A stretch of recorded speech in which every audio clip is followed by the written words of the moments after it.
Floripa, olá Brasil, olá mundo. Eu estou, Eustáquio Trepatunas, e este é o programa Vida Inteligente. Você já ouviu falar, certamente, quem é que não ouviu falar, mesmo gostando ou não gostando de ufologia, de mistérios, tudo, todo mundo deve ter ouvido falar da Terra Oca, né? Um livro de Raymond Barnard, que hoje nós vamos saber sobre ele, né? A verdadeira história dele. E o tema que se apresentou hoje para a gente identificar bem e para deixar aí a pulga atrás da orelha, como a gente diz, o título que a gente deu foi A Terra Oca e o Brasil. Agora você vai ver daqui a pouquinho qual é a relação a Terra Oca, o livro e até a própria Terra Oca, eventual Terra Oca, com o Brasil.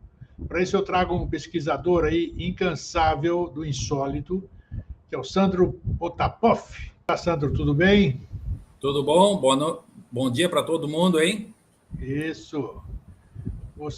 Eu admiro você porque eu fico acompanhando as suas, como é que se diz, incursões aí pela natureza, né? Eu acho que eu fico pensando comigo, será que ele não tem medo de passar noites aí acampado no meio do mato ao relento, com barraca e tudo isso aqui? E você faz isso mesmo, né, Sandro?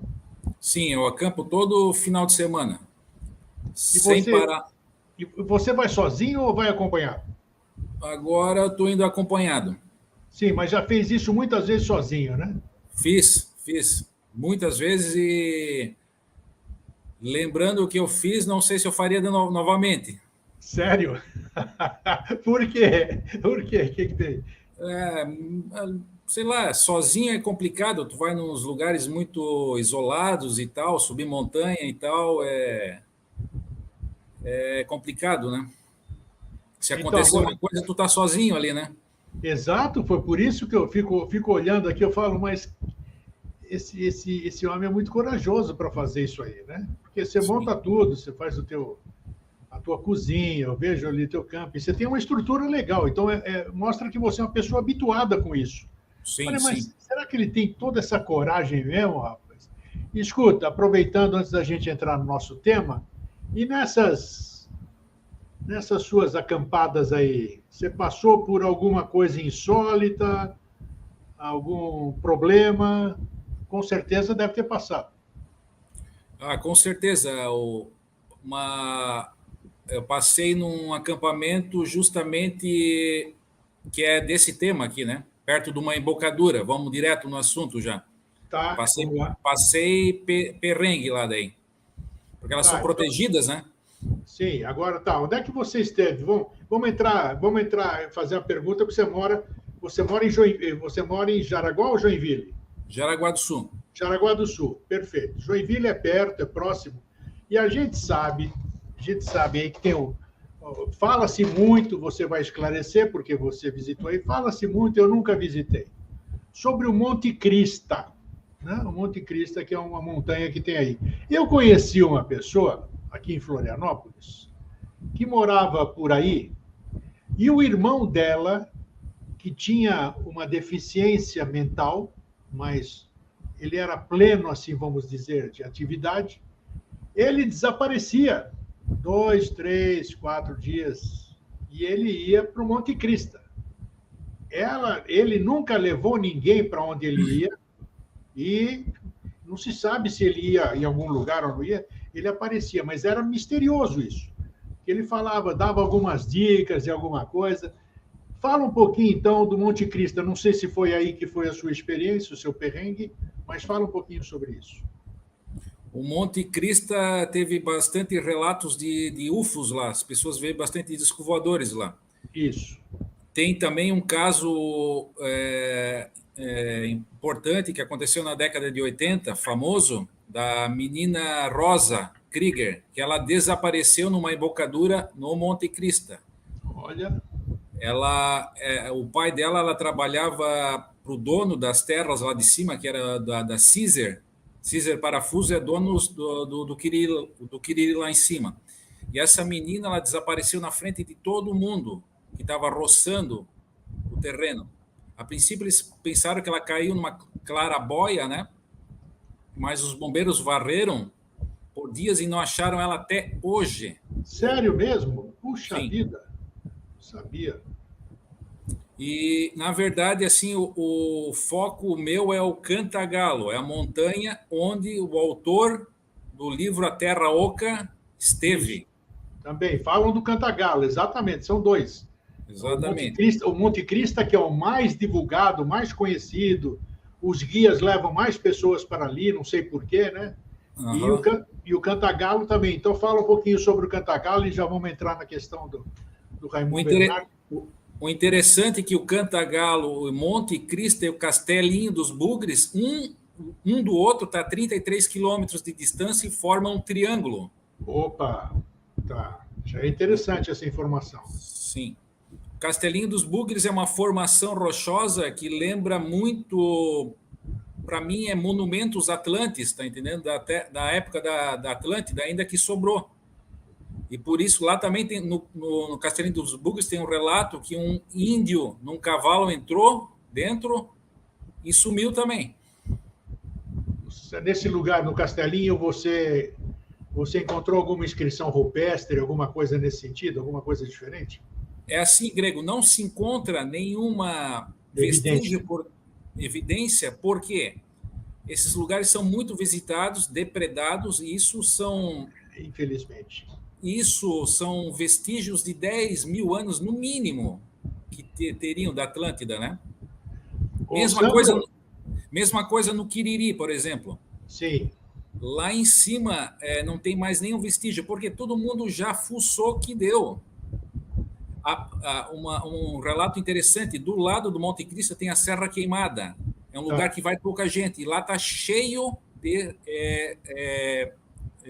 escrituras na rocha de índios Guarani. Tá. Por quê? Porque lá está preservado. O Quiriri, tu sabe como é que é? Todo mundo virou um ponto turístico muito forte e não aparece mais nada. O Quiriri está no meio do caminho de Piabiru ou não? É bom tu levantar essa questão assim, que o caminho do Piabiru ele começa pelo rio Itapucu. Tá. Certo? O Cabeça de Vaca, ele entrou em 1500 em 1500 pelo Itapucu, né? Tem um pessoal é até bom que tu tocou nesse assunto, um pessoal de turismo, de empresários e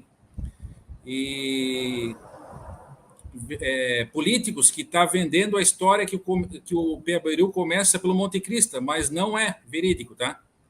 Até hoje não tem acharam nenhum vestígio inca que eles falam que tem no Monte Cristo, né? Sim.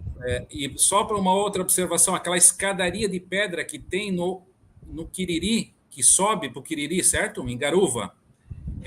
Eu quero deixar bem claro, essa escadaria foi construída pelo governador de Santa Catarina, João Coutinho, em 1852, certo? E não é uma escadaria inca, porque o Inca nunca pisou aqui em Santa Catarina. Sim. Eu quero deixar bem claro que o Piabiru ele começa pelo rio Itapucu. Tá, mas aí... Isso nós temos documentos originais que comprovam isso.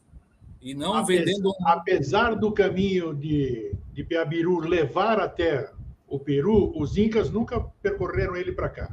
Sim, nunca foi achado um vestígio inca aqui em Garuva ou Joinville. Nunca. Nada. Tá. Agora, voltando ao tema de que nós falamos aí nesses locais, no Monte Cristo, qual é o outro? É o Cantagalo e Castelinho dos Bugres. Isso, você falou que está muito depredado e tudo. Nesses locais que seriam embocaduras, qualquer coisa, você já vai falar sobre isso.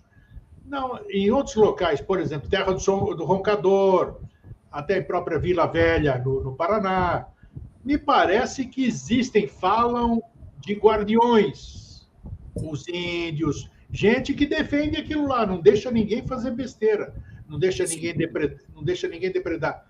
Por que essa omissão com esses 3 locais que você está falando, sendo eles de tamanha importância? Que nós já vamos entrar no livro do Raimon aí e nós vamos ver por que é importante. Essas embocaduras levam a cidades intraterrenas, né? Então, elas estão construídas na crosta terrestre em uma média de 30 quilômetros abaixo da superfície. Isso aconteceu porque depois do afundamento da Atlântida, na último pedaço, acho que 11 mil anos atrás, eles se refugiaram debaixo da terra, né? Para se proteger talvez da última cataclisma ou guerra que aconteceu lá. Isso nós faríamos hoje se acontecesse uma guerra atômica, também ia para a Terra se proteger. Essas cidades, elas são físicas, construídas com tecnologia deles, né? Tem oxigênio, o oxigênio deles é separado do nosso, né? A iluminação é própria, a vegetação é totalmente diferente. E uma coisa que eu notei, eles sempre procuram,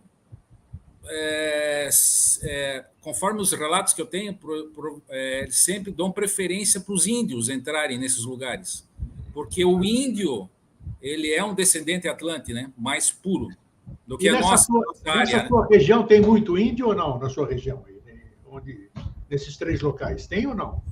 Tem alguns ainda, né? Sobraram ainda. Tá, me fala fala da sua experiência insólita aí nesses locais aí que você disse que passou uns perrengues aí. Sim. Para começar ali, então, o Cantagalo, vamos começar ali pelo Sigmaster, então. Começar ali pelo começo. O autor da Terra Oca, no livro, ele está Raymond Bernard, mas, na verdade, o nome verdadeiro dele é Walter Sigmaster, né? Isso.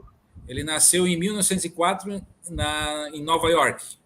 Ele era um esotérico, vegetariano, e mexia bastante com medicina natural e fazia uns xaropes.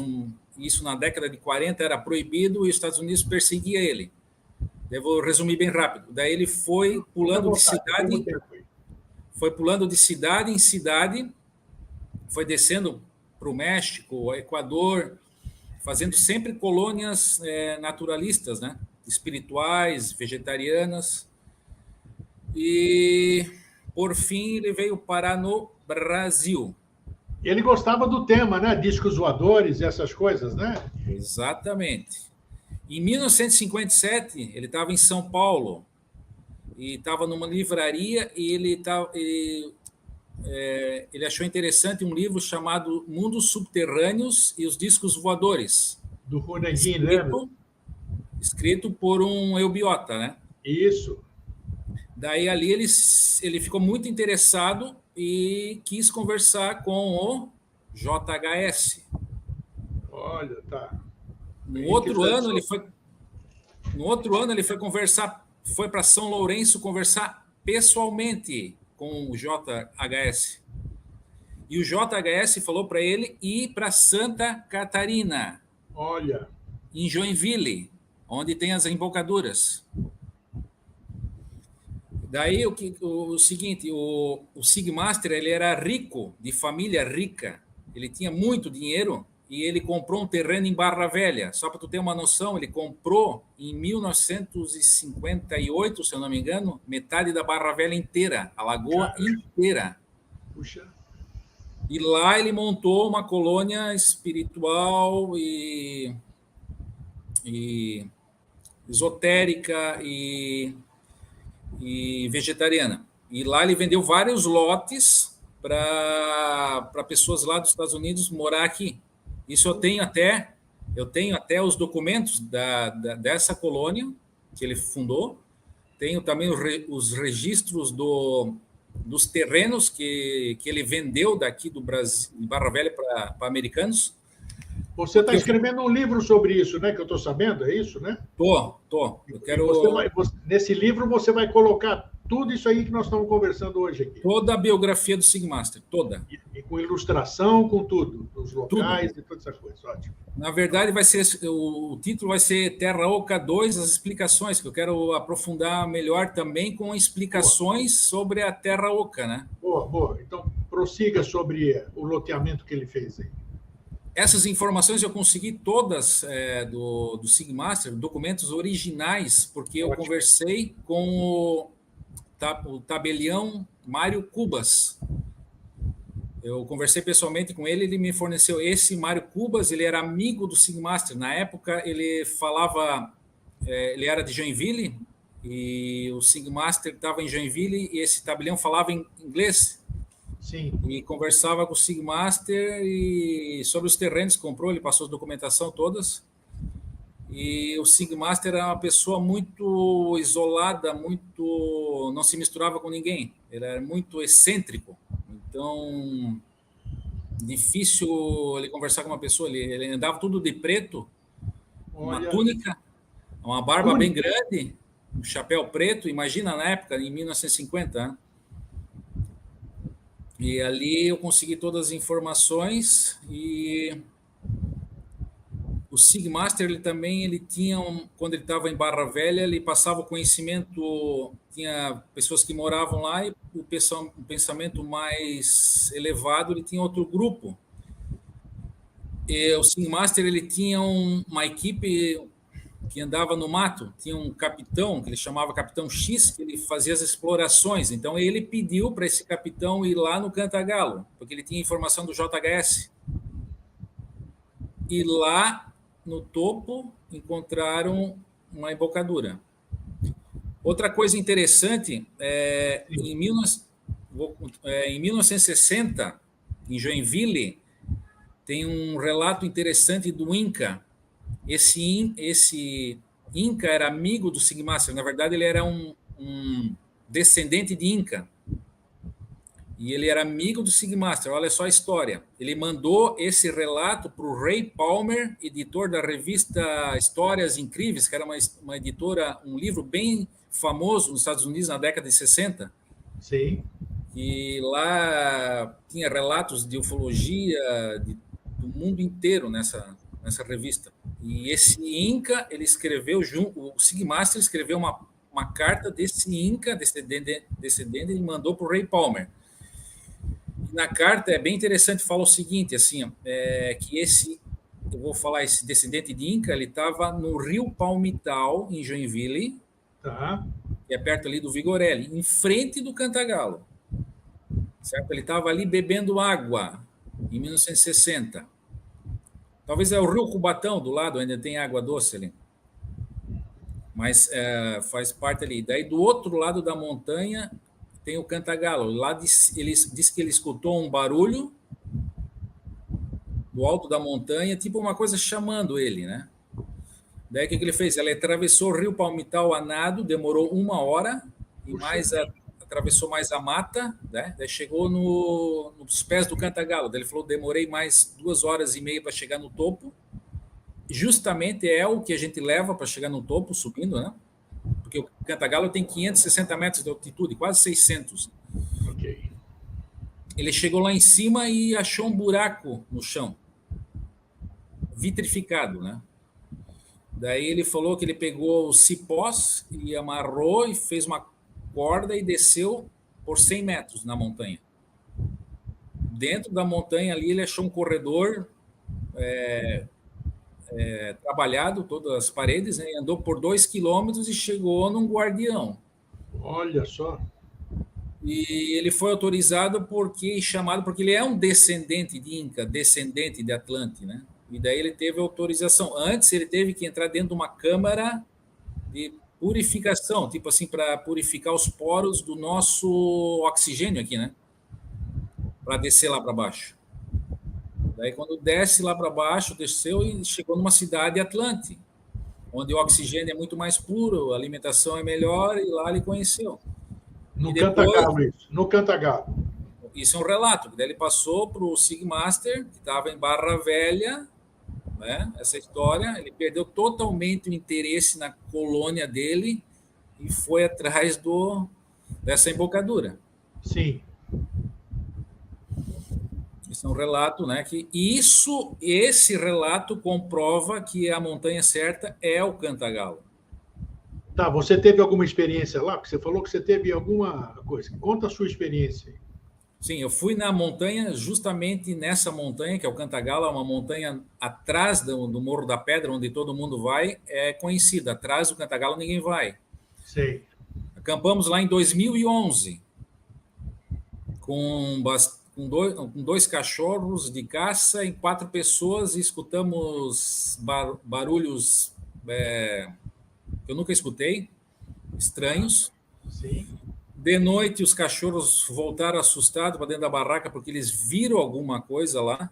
Sim. O interessante é que o cachorro ele consegue ver o astral. Claro. Ele consegue ver. E a embocadura é protegida por elementais. Eu sei que nós passamos medo, e não aguentava mais lá, queria ir embora. É justamente isso que eles querem, né? Afastar os o curiosos. invasor dali, né?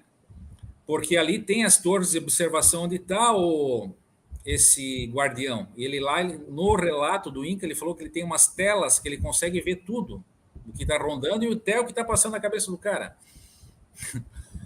Então, tentaram assustar a gente, não, de noite, não, mesmo assustados, nós não demos uma de louco e ir embora, né?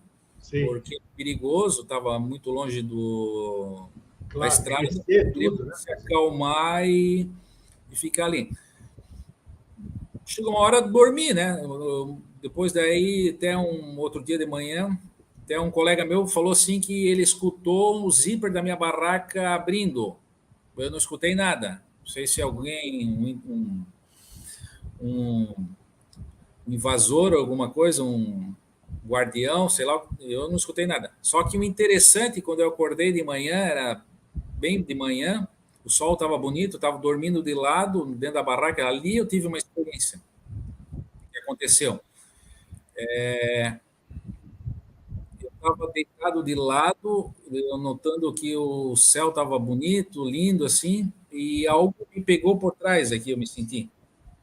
Me pegou por trás, aqui na cabeça, e quando pegou aquela mão, ela puxou, tipo, o meu corpo astral do corpo, tá entendendo?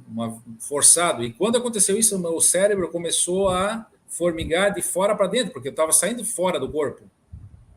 Alguém queria me puxar em astral para mim ver ou entrar nessa bocadura em astral, só que eu tive tanto medo, o ego foi tão forte, eu falei assim, não, ninguém vai fazer isso comigo porque eu não sei o que vai acontecer, Grego, é que nem morrer, tu não sabe o que vai acontecer. Claro, concordo com você. A gente tem medo?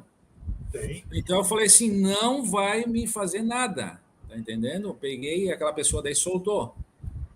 O que você está contando, eu naqueles áureos tempos, né, quando a gente podia fazer vigílias ufológicas no meio do mato, onde quer que fosse, existia o perigo, claro, mas em potencial muito menor do que o de hoje, né, em termos de assaltantes e essas coisas todas.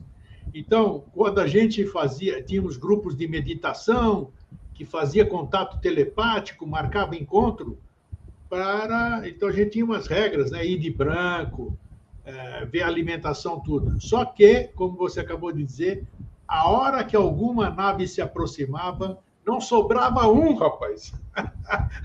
Todo mundo dava no pé, a gente tinha medo, né? Claro. É uma coisa inerente do ser humano. A gente não sabe o que vai acontecer, fica aquela incógnita, né? Podemos ir e voltar, podemos ir e não voltar, podemos, sei lá, sofrer algum incidente fatal, até lembro o caso das máscaras de chumbo em Niterói, né? No Morro do Vintém. Então, nós temos uma série de relatos. Então, você fez certo, prudência, né? Não sei o que vai acontecer, então é melhor... Exatamente, Grego. Eu tive oportunidade, se eu quisesse, de deixar. Simplesmente aquela pessoa ia me puxar, eu ia virar para trás e ver o rosto dela. O que tu quer fazer? Como é que tu tem o direito de fazer uma coisa de uma pessoa assim? Sim. Eu acho esse tipo de atitude não é certo. É que nem fazer abdução de uma pessoa. Tu vai fazer uma coisa que forçada. E outra, tu tem medo, tu não sabe o que vai acontecer, não tem que arriscar nada. E outra, tu pode até ficar louco se entrar numa embocadura dessa. Não tenha dúvida, concordo, claro, você não está preparado. Nosso papel é ficar aqui, não tem nada de entrar lá dentro. Eu concordo com você. A curiosidade, nesse caso, a curiosidade mata, como diz o ditado. Mata. Quando você tem uma preparação, quando você sabe o que está acontecendo com você, você acompanha alguém com segurança, você vai percebendo sua transformação, essas coisas todas, vai te dando segurança. Olha, eu posso ir nesse lugar porque eu estou preparado. É que nem eu querer viver dentro da água sem ter guelra, né? Mas se eu começo a desenvolver capacidade respiratória de 5, eu consigo ficar 15, 20 minutos embaixo d'água, eu reúno condições para fazer uma visita e vou em segurança, né? Agora, não tenha dúvida, precaução, caldo de galinha, água benta nunca fizeram mal para ninguém.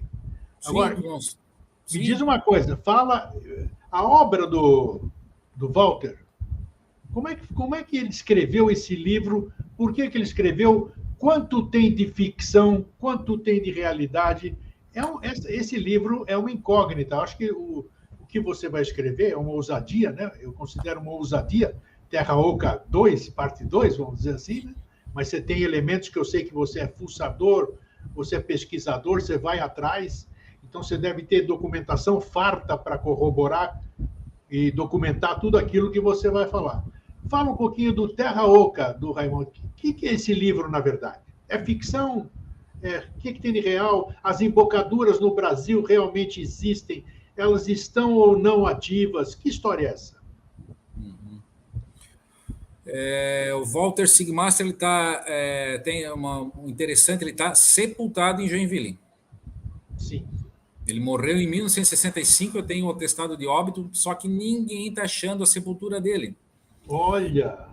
Esse está complicado porque, na época, talvez ele foi colocado em qualquer sepultura e a família não foi ver, passou muito tempo, talvez eles tiraram os ossos para colocar outro, né, e tal, e seria muito importante nós achar a sepultura dele para fazer uma homenagem para ele, porque é uma pessoa bem importante e está sepultado em Joinville, pouca gente sabe, né?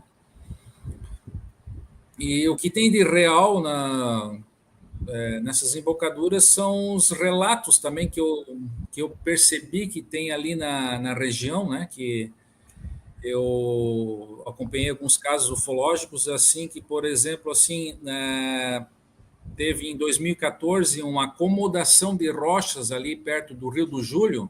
Sim. E eu achei bem interessante que quando dá uma acomodação de rocha, porque embaixo tem túneis, se dá uma acomodação de rocha, aquele túnel ele racha, ele trinca e o vapor, o ar que está dentro dele sobe para cima. E isso aconteceu em 2014 e interessante que apareceu daí um disco voador que todo mundo filmou e tirou fotos dele aqui em Jaraguá, porque ele saiu do estrondo, né? Sei. Aquele disco voador clássico, com um monte de luzinha do lado e tal. E teve em Piraberaba também outra acomodação de rochas, que lá foi bem interessante, que saiu um feixe de luz, que foi filmar um feixe de ar, tipo assim, como se fosse um míssil lançado para o céu, que saiu o oxigênio que estava lá de dentro, né? Isso são duas provas para mim que a estrutura deles lá é muito frágil, qualquer rocha que der, ou qualquer coisa que a gente fizer lá vai atrapalhar a vida deles lá embaixo. Tá, já que você está falando aqui, a ciência, geólogos, essas coisas, você percebe uma atividade deles ali? Quando eles consideram isso tudo uma maluquice, uma invenção, ou existem pesquisas sérias, vamos dizer, de autoridades, de faculdades, de sociedades esotéricas sérias, digamos assim? Como é que é essa pesquisa? As pessoas vão atrás ou consideram isso uma ideia de louco? Não vão atrás, eles só querem vender se é alguma coisa referente ao turismo, daí sim. Daí vão turismo, atrás. Tá. Daí eles estão tentando vender agora até uma coisa que é Inca, por exemplo, Caminho do Piabiru é Inca, que passa lá no Quiriri, isso vende, né? Disso vão atrás. Sim. Agora, outro tipo de pesquisa ali, não vão atrás, né? Tá, me diz agora, aquilo que eu te perguntei, você ainda não respondeu. O Walter, o Raimund, que usou esse pseudônimo para escrever, né? O livro A Terra Oca, o que tem de verdade e o que tem de ficção nesse livro? Quais são os elementos e qual é a fundamentação que ele teve para escrever o que ele escreveu, fora a conversa que ele teve com o professor Henrique José de Souza? E depois, claro, ele foi para Joinville, até acabou morrendo lá, como você disse, né? E deve ter feito uma pesquisa, deve ter ido atrás de todas essas coisas. Quando é que ele escreveu o livro? Antes de ir ou em Joinville ele escreveu isso aí? Como é que foi a história do... Ele escreveu em Barra Velha, na época que ele tinha, em 1965, 64, ele escreveu justamente quando ele estava A ali Terra Oca foi escrita no Brasil, o em livro. Barra Velha. Tá, boa. Uhum. Justamente pelo o fundamento, acho que maior do Terra Oca são os Atlantes, né? Que segue essa linha ali, né? Que, na verdade, a gente acredita que os discos voadores eles não vêm de fora, mas são os próprios Atlantes, né? Civilização anterior à nossa, né? Esse é o fundamento, né? Daí, por exemplo, os Atlantes, a Terra tem que uma coisa que tem que deixar bem claro: Terra Oca é uma coisa, certo? E Atlantes, cidades subterrâneas é outra. Tá. Porque, assim, pelos estudos que eu estou fazendo, a Terra Oca ela é oca desde a formação dela. Ela ficou oca porque quando a Terra estava na formação, estava gasosa ainda, gasosa. Não, estava em estado de sólido ainda derretido, sabe, né? Porque ela foi esfriando com o tempo, né? Sim. Nesse estado que ela estava, nesse estado de sólido derretido, um outro planeta bateu nela. Isso a ciência fala nisso, né? Um outro planeta bateu nela que daí formou a Lua, né? Tá entendendo? Tá. Dessa colisão de um outro planeta bateu no nosso planeta e formou a Lua com só que com essa batida de outro planeta aumentou a rotação do eixo da Terra. Tá. Daí o que aconteceu? Esse metal era um metal líquido ainda, que ela estava quente, né? A Terra girando mais rápido deu um efeito centrífugo, que o centro foi jogado para os lados, formando o oco do planeta. Essa é uma teoria que eu estou explicando que ninguém está falando, né? Por exemplo, o Sigmaster ele não vai tão a fundo nesse ponto, como que a Terra virou oca. Então é que nem uma centrífuga, tu coloca a roupa, ela se joga para os lados, por causa da rotação mais rápida. Mas muita gente questiona, Sandro, eles querem derrubar essa possibilidade de Terra Oca, diz que todo mundo isso existe, porque é comprovado pela ciência, a Terra tem atividade, tem rocha líquida e o centro seria magma. Então, onde é que entra esse oco dentro do magma, vamos dizer? Como é que você explica? Boa pergunta. Que daí, como a Terra é centrífuga e jogou a massa para os lados, formou uma crosta ao redor da Terra Oca de 2.000 quilômetros de espessura. E no meio dessa crosta não esfriou e ficou a lava. Entendeu? Ela está no meio dessa crosta que separa a nossa superfície da parte oca. E a parte oca é, na verdade, a agartha. Tá. Por exemplo, assim, o nosso mar que circula aqui dentro, no nossa superfície, ele circula na forma invertida, ele entra pelo Polo Norte ou Polo Sul, pelas duas embocaduras principais, e tem o mesmo oceano, circula aqui e circula fora. E lá dentro, como é que funciona? Não tem um sol interno no meio da parte oca, né? Na verdade, funciona pelo eletromagnetismo, que tem na borda tem as auroras boreais, né? Que pega o sol, entra pelas bordas e forma a aurora boreal, e essa energia do sol ela entra dentro da parte oca e circula por dentro e forma o campo magnético que protege, e lá dentro forma tipo um neon, uma luz fria que ilumina a parte interna. Isso quem pesquisava bastante eram os nazistas. Sim, isso sim, pesquisava. Eles tinham uma equipe que chamava Annenberg, que era especializada em civilizações antigas.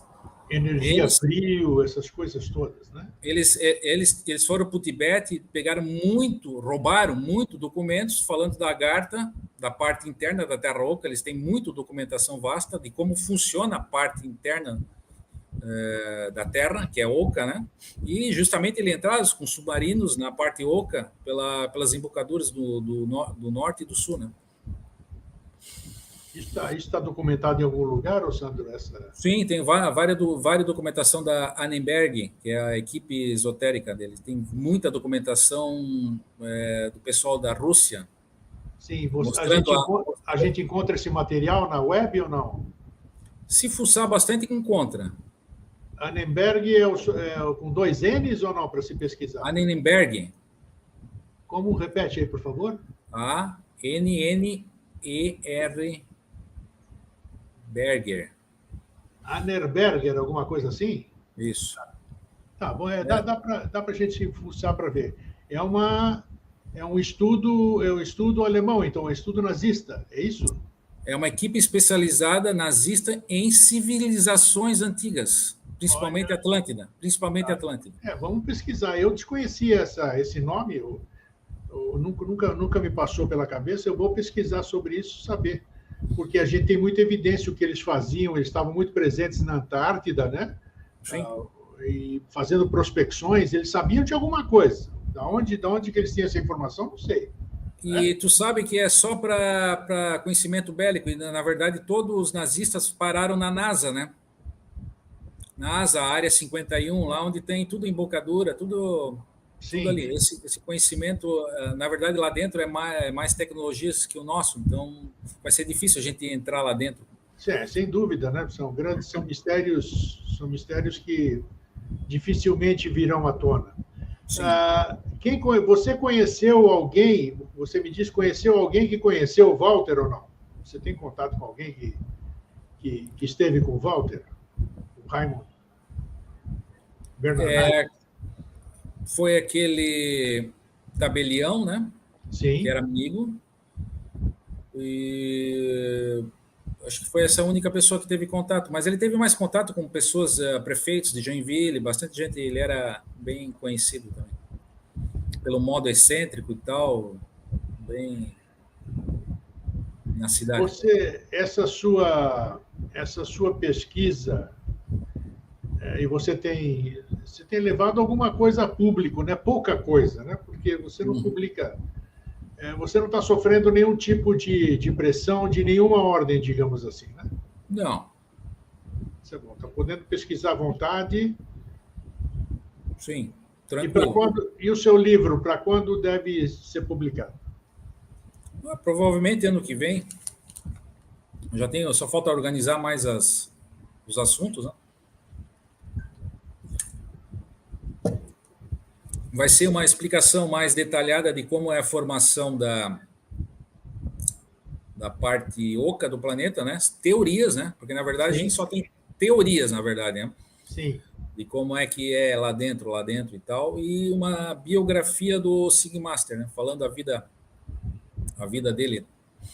Porque ele foi um esotérico e tanto, né? Ele escreveu outros livros, inclusive, muitos outros livros, não sei quantos. Muitos. Ele é uma pessoa, só que aqui no Brasil ele é totalmente desconhecido, né? Você vai fazer até um favor para ele de trazê-lo ao conhecimento do povo brasileiro. Quem era o Raymond W. Eu vou contar mais uma história, um fato interessante, por exemplo, do que é com Cantagalo, é da Ida Hoffmann. Ida Hoffmann. Sim. Essa, ela nasceu em 1860, do tempo da Helena Blavatsky lá. Tá. Ela nasceu na Suíça. Tá, Ida Hoffmann. Isso. Tá. E ela montou na Suíça o Monte Verità. Era uma colônia espiritual que nem do Sigmaster, de vegetariano, de esotérico, né? E olha só que curioso, ela... Monte Verita, já achei ela aqui na web, aqui. Já vou deixar aberto para poder pesquisar depois. Então, ela montou uma colônia espiritual. Também, Sim. Olha só, uma colônia espiritual no Monte Verità, na Suíça, em 1899. E quem ia lá, por exemplo? Ia Blavatsky, ia Mário Rosso de Luna, iam nesse lugar. E olha só que interessante. Rosso ia nesse lugar? Rosso de Luna? Isso. Mário Rosso de Luna falou para Ida Hoffmann ir para onde? Grego. Diga. Cantagalo. Não brinca? Quem? O Rosso de Luna falou isso? Mário Rosso de Luna. Você Por sabe falar muito nisso, bem. você conhece as obras do Mário Rosso de Luna ou não? Claro. Tá. O Mário Rosso de Luna, em alguma das suas obras, inúmeras obras, ele faz alguma referência sobre o Cantagalo ou a região que o Walter citou, não? Eu não li, mas ele falou para a Ida Hoffmann ir para fazer uma colônia espiritual exatamente embaixo do Cantagalo. Então, Olha imagina. só. Imagina só, Grego, tu tá lá na Suíça, primeiro mundo, com uma comunidade, agora em 1820, tu vem aqui para o Brasil, lá no fim do mundo, no Cantagalo, no meio do mato, fazer uma colônia. E essa colônia não saiu, ou saiu? Saiu, ela morou lá um tempo, se chamava, acho que era Colônia do Sol, alguma coisa assim, mas era exatamente embaixo do Cantagalo. Então ela veio antes que o Sigmaster, em 1820. Ela fez essa E aí, colônia. o que existe lá hoje? Hoje já não existe mais, é só um terreno que ficou lá, mas ela é justamente por causa dessa embocadura principal que tem no Cantagalo. Mário Rosso mandou e JHS também mandou. E depois ela sai de lá e vai para Ponta Grossa. Mas você esteve nesse local ou não? Naquela base, nesse terreno aí? Não tive no terreno, mas é debaixo aos pés do Cantagalo, né? Provavelmente ela subia lá em cima, que lá em cima tem embocadura. E interessante que, por exemplo, no livro do Sigmaster, ele fala sobre o Cantagalo, né? Sim. E que existe um livro primitivo escrito em alemão, por um primitivo alemão. Esse livro eu ainda não encontrei, que foi escrito com informações dos indígenas que estavam no Cantagalo. Justamente os indígenas tinham acesso ao Cantagalo, falaram para esse primitivo alemão, escreveu um livro antigo em alemão. Eu não achei, só achei pessoas que já leram e sabem esse livro, mas não consegui o contato. Seria bem interessante esse livro. Você sabe o nome, pelo menos, ou não? O livro eu não me lembro o livro, só sei que é um livro que fala sobre o Cantagalo, né? As embocaduras, e é um livro bem artesanal. Mas é do Walter, escrito pelo Walter ou não? Não, por um primitivo alemão que ninguém sabe. Tá, ninguém sabe quem foi, tá. Só foi o Sigmaster que falou, e provavelmente o Sigmaster tinha esse livro aí. Tá. Só que ele só deu dicas, né, para... Puxa, então você tem muita coisa para ir atrás ainda, né, Sandro, para pesquisar. Pois é. Então, fala um pouquinho mais dessa mulher aí, que tem essa relação, Rosso de Luna. Olha como as coisas vão se ligando, né? Rosso de Luna e manda para lá, para... A filha, depois dessa ida, que estava aqui no Brasil, foi se tornar a astróloga mais famosa do Brasil depois. Mesmo? A filha dessa mulher? Isso, não lembro o nome dela, mas é a pessoa super famosa que foi a maior, se tornou depois dela, porque o conhecimento que eles têm, né? Sim. A Ida Hoffmann ficou um tempo ali morando nessa colônia ali, debaixo, aos pés do Cantagalo, e depois foi para Ponta Grossa, onde que morreu. Lá também tem bastante embocadura, né? Ponta Grossa, Vila Velha, né? Fala-se muito. Muita. E justamente outro lugar que tem embocadura foi para lá daí também.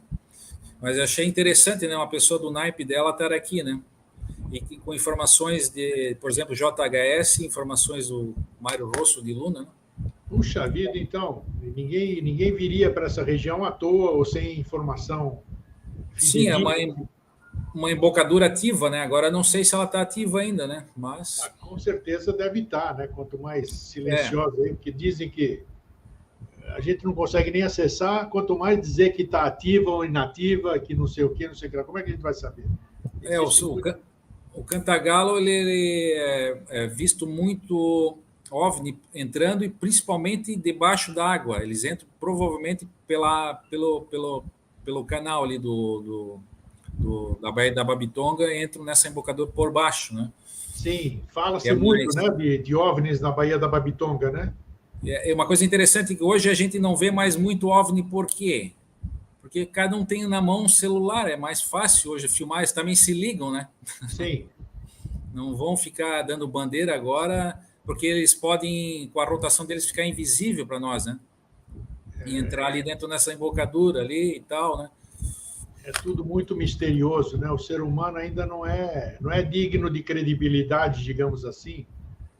Com certeza. Se nós fôssemos uma civilização harmônica, civilizada mesmo, não tenho a menor dúvida que esses seres, independentemente da procedência deles, eles fariam contato, né, massivo, não com um ou com outro que eles achem que é mais preparado, mas, como ele diz, eles têm medo, né? Porque medo, eu acho que eles desconhecem essa palavra, mas receio de que a gente pegue uma tecnologia que serve para tanta coisa boa e transforme em coisas bélicas, coisas de destruição, né? O ser humano é assim, pega aí. Nós temos o Wernher von Braun, que lamentou profundamente. Ele falou, no túmulo antes de morrer, ele disse: se eu soubesse que a minha invenção ia acabar virando uma bomba atômica, eu não teria feito ela. Né? E esse aí era um nazista ainda. Então, só para você ter ideia, sabe? Então é assim, nós não temos ainda essa credibilidade. Então, eu acredito que eles, na verdade, com certeza, como tu falou, eles não vão abordar ninguém é mais merecido um do que o outro, tá entendendo? O negócio, eles estão protegendo a cidade deles, porque tem muito túnel, muita coisa, nós podemos danificar com uma acomodação de rocha. Não tenha dúvida. Você acabou de dizer, você já pensou, nós temos que ser pé no chão aqui. Né? O assunto é delicado, o assunto pode parecer assunto de louco, né? Muita gente que assistir pode dizer que é isso. Mas já pensou se você descobre uma embocadura ali? Bem, turismo de todo lugar vai incomodar aquela coisa lá, vai acabar com a paz daquilo e vai ser o que você disse aí, vai virar uma coisa comercial, e não é isso. Se fosse assim, eles mesmo abririam o parque de diversões para as pessoas. Então, é uma coisa que o ser humano, essa civilização ainda não alcança. Qual é o objetivo? Né? Porque eu tenho certeza, seja lá quem eles forem, que eles não pensam a nível individual, micro, eles pensam a nível macro, em termos de planeta, em termos de evolução, em termos de uma civilização maravilhosa, né? Que muita gente duvida até hoje que existiu, que foi a Atlântida, né? Um continente maravilhoso, um continente que tinha tudo que todo mundo sonha hoje, já existia na Atlântida. Né? E mesmo assim conseguiram, a própria civilização atlântica conseguiu ser seduzida por essas coisas que nós todos estamos sujeitos, e com toda essa tecnologia, enfim, conseguiram afundar a última parte. Poseidone, você falou de há 9.600 anos atrás, foi o último afundamento. Né? Então, eu acho interessante você continuar os estudos. Você está sozinho nisso ou você tem parceiros aí, vamos dizer, que comungam da sua pesquisa, estão com você nessas noitadas, nesses acampamentos? Você também não vai para passear. Claro que você vai para passear, mas você continua fazendo a sua prospecção, né, Sandro? Sim, claro. Na verdade, a minha pesquisa é só eu mesmo ali. Sim. E, graças a Deus, fora essa experiência, nunca tive outra, né? Porque essas experiências não são boas, né? Já vi OVNIs, claro, na região, indo para lá, luzes, e quando fui ver bem perto, era deu para ver claramente uma nave, assim, vi uma estrela bem de longe, estava em Guaramirim, de moto, ela estava parada e me chamou a atenção, parei a moto e quando fui ver era uma luz de alguma coisa pairando, assim, e deu para ver, ela se virou de lado e eu vi que era uma nave com umas asas assim, ó, deitado, indo para aquela região justamente para lá. Ali é uma região que muita gente vê muita coisa. Eu me lembrei agora, aquele irmão da minha amiga que desaparecia de vez em quando na região, ele falava algumas coisas de cânticos, que ele ouvia cânticos de noite ali. Sabe? Eu não sei de onde vinham os cânticos ali, era no meio da montanha. Isso eu sei, porque ele se metia para lá. Ninguém sabia onde é que ele ia, mas era naquela região lá. Crista. Que nem tu falou. Eu não sei se ele era mais sensitivo, se por causa da deficiência mental dele era uma pessoa mais pura, sem malícia, então talvez ele tivesse uma sensibilidade maior para captar coisas que eu e você não conseguimos captar pela nossa densidade, digamos assim. Né? Então, isso eu não vejo assim nexo deles fazer contato conosco, assim, não sei para quê. Eu também não. Para quê? Para que mexer com a gente, tá entendendo? Eu acho assim que tem que respeitar o livre-arbítrio, eles ficar abduzindo, fazendo coisa para quê? Vai mudar alguma coisa, a pessoa tem uma experiência e contar para ninguém vai acreditar. Mas aí Aí entramos numa questão a qual eu acredito, como aqui nós temos diversas raças aqui, né? Asiática, a branca, a amarela, a negra, uma série de coisas, pigmeus, gigantes, anões e tudo. Devem existir outras civilizações aqui convivendo. Então, a gente não pode generalizar achando que existe uma única civilização desconhecida que esteja fazendo. Então, quem nos agride, quem fere o nosso livre-arbítrio, entre aspas, devem ser outro tipo de civilizações que estão aqui também, mas tem outros objetivos particulares, né? Nada de evolução deles, alguma coisa deles, pesquisa deles, não a nível cósmico assim. Sim, por exemplo, aqueles Greys, né? Os Greys abduzem a gente, fazem inseminação, faz tudo aquelas coisas ali que, pelo amor de Deus... Não tem dó nenhuma. Então, tem dó nenhuma. Dó nenhuma que eu digo, porque eu tive as minhas experiências, milhares de pessoas ao redor do mundo tiveram experiências que, por mais que uma grande maioria invente, outra maioria não. É inquestionável o que aconteceu, tem testemunhos, tem evidências, tem marcas, tem até coisas que são inseridas, então isso é inconteste, mas a gente não sabe para quê. Dizem que esses Greys eram serviçais dos Atlantes. Foram criados para servir eles, e tipo assim, eles não tinham alma e não tem alma como nós, né? Então eles ficam fazendo essa abdução com nós aqui fora para tipo mesclar a raça deles com a nossa para ser mais evoluídos e não ser aquele ser que eles são lá. Você tocou numa coisa que me faz lembrar, sim, porque todo mundo que teve experiência com esses seres que nós estamos falando agora, os cinzentos, assim tal, dizem que são seres frios, realmente seres frios.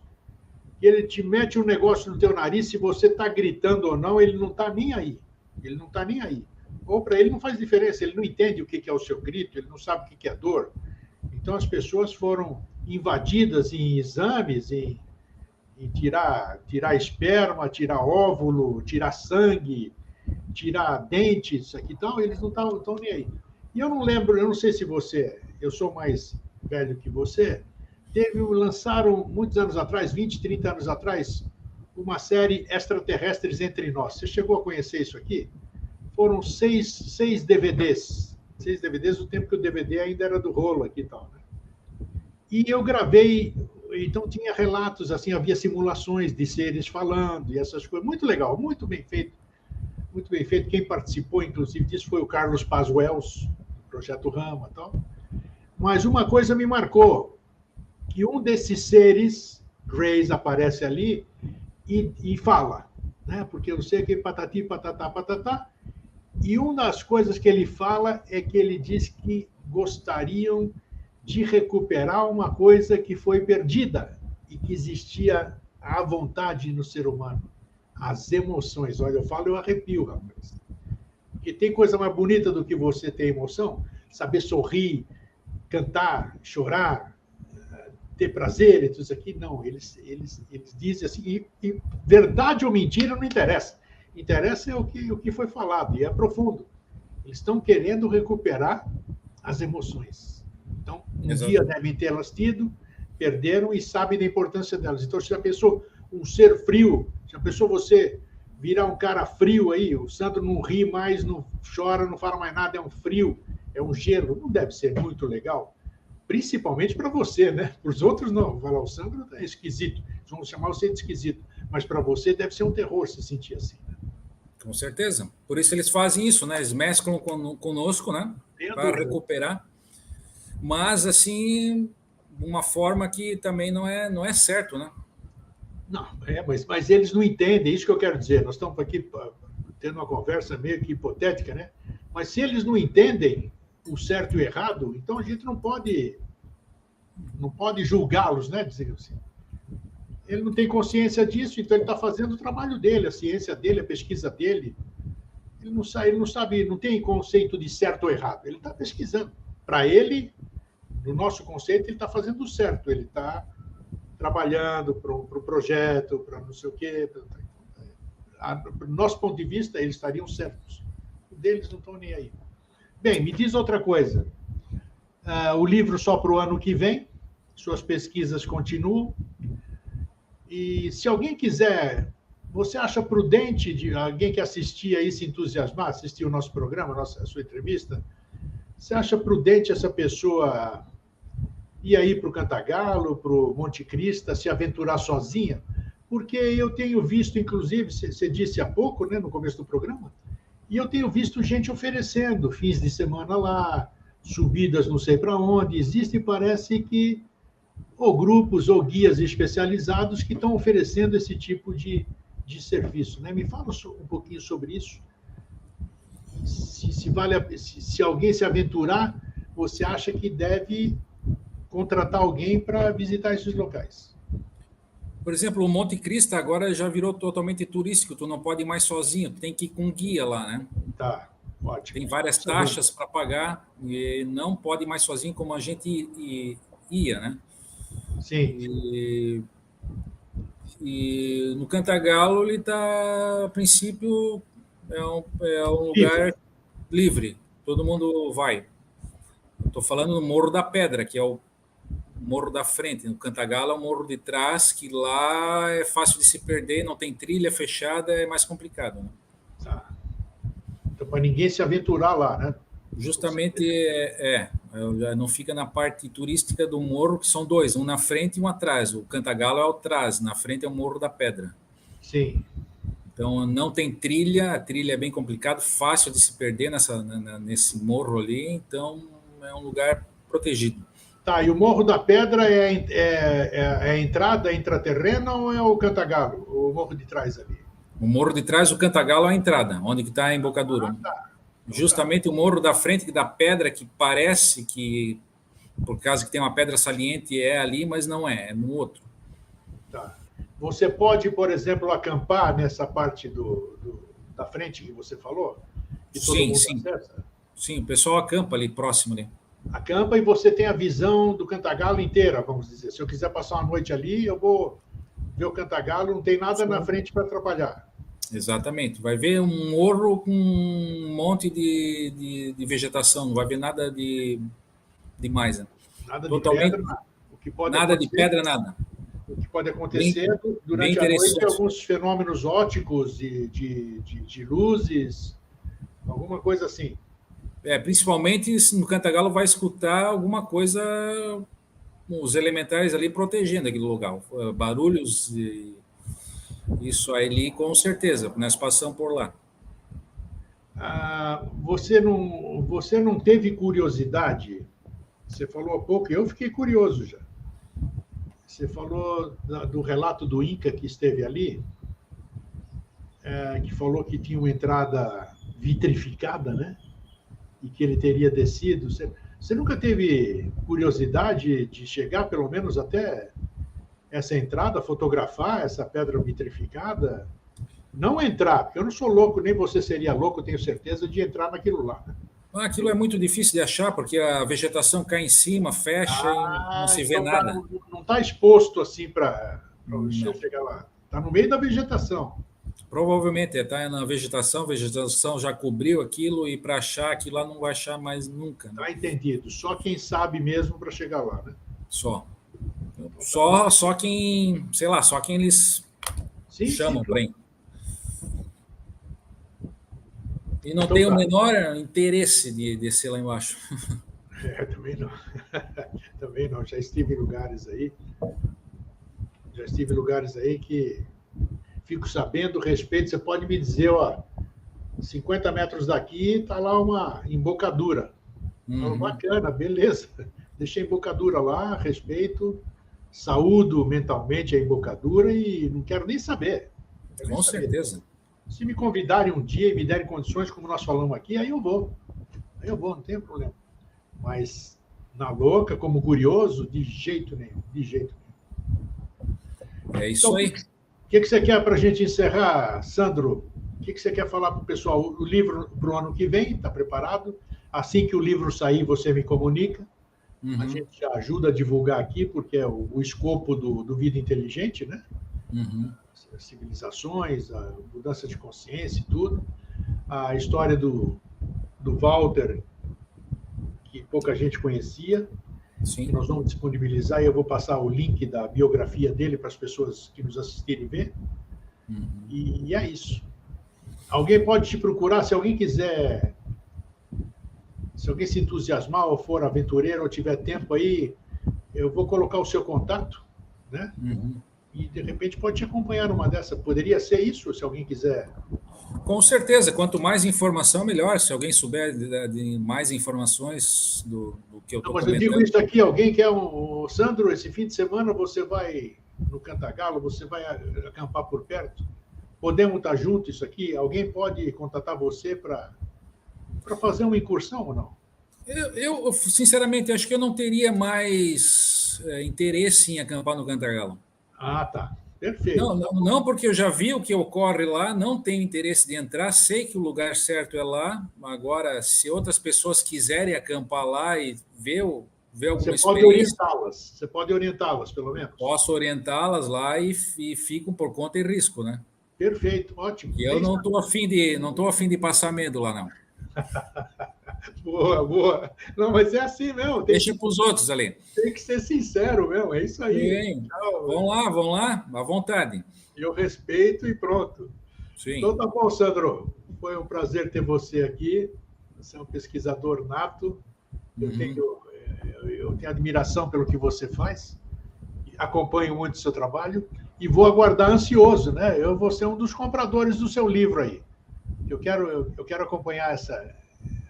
Você vai usar como base o Terra Oca, né? E vai dar a continuidade dele no seu ponto de vista com os documentos que você levantou em todos esses anos, né? Sim, vou dar só uma complementação na história dele, falar quem ele, levantar a história dele, uma completação melhor na teoria da Terra Oca. Quero fazer o livro para vender em PDF no Amazon, né? Isso, no Amazon, em várias línguas, né? Sim. Porque isso é um assunto grego que ele é bem valorizado lá fora. Com certeza. Muito mais lá fora, infelizmente, do que aqui no Brasil, né? Tudo bem, não importa. Quem valoriza, você foca em quem valoriza, é isso aí. Sim. E quem puder ajudar, tamo aí. Isso aí. Forte abraço, fica bem e até a próxima oportunidade. Obrigado, hein? Valeu. Gente, papo legal, né? Esse é papo de quem vai lá, que pisa no negócio. Não tem conjectura, nós conjecturamos algumas coisas. Isso é natural do ser humano.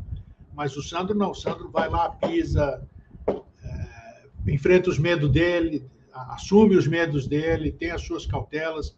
Eu achei muito bom, muito sincera, muito franca a participação do Sandro aqui. Então, e o ano que vem, vamos torcer para o livro sair rápido. Gente, fraterno abraço e um feliz sempre. Tchau.